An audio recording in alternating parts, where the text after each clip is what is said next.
Today I want to show you how to work with Adobe Photoshop, and you probably don't have this icon, or if you don't have this icon down on your dock yet, that's the first thing I want to show you how to do is get that. So click somewhere on your desktop so that you see Finder in the top left hand corner. So in other words, if you're working in Chrome, just click on your desktop to get Finder, and then in the Finder window you go to Go, Applications, and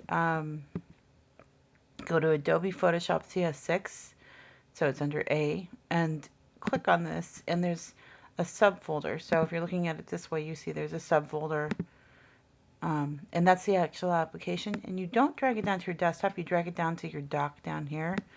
I already have it down there, but you can see it kind of makes room for it. And then once you have that, double click on that, and it should open up Adobe Photoshop for you. Mine's probably going to open up quicker than yours the first time, because I've used this before. So let's walk through what all this stuff is. This is your tools palette, and if yours looks like this, you can make it look like this by just clicking on those two arrows. Now if you accidentally click here and it closes up your tools palette, you can get it back, no problem. Go to Window and go down to Tools, and it's back.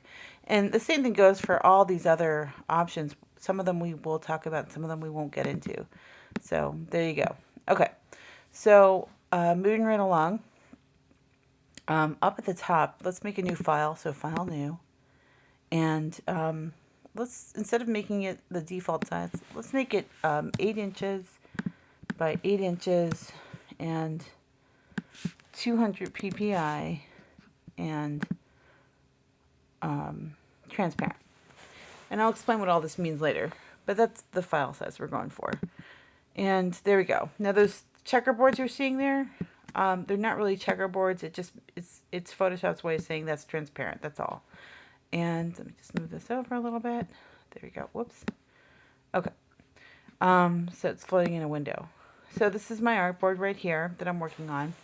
And for now, we're just going to keep this simple. I just want to show you a few basic tools. So in your tools palette, you see how there's all these arrows?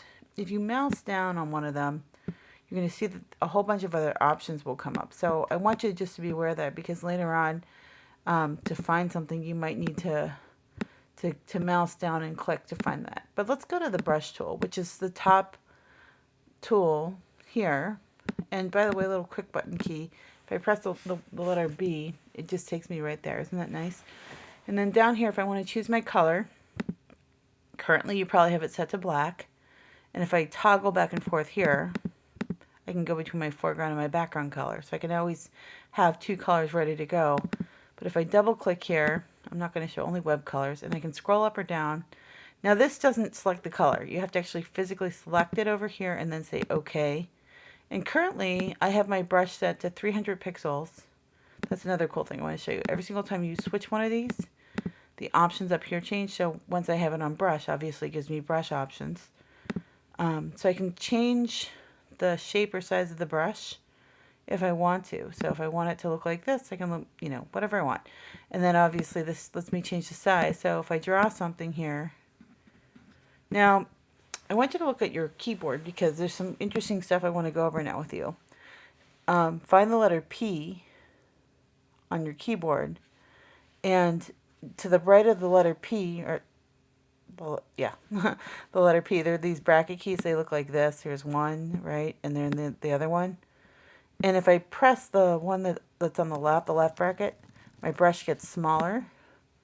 And if I press on the right one, my brush gets bigger. So you can come up here and do it this way, but I find it a lot easier once I know about these bracket keys to do that. So, so for now, we're just going to play, add some colors. I'll show you what to do with that in just a minute.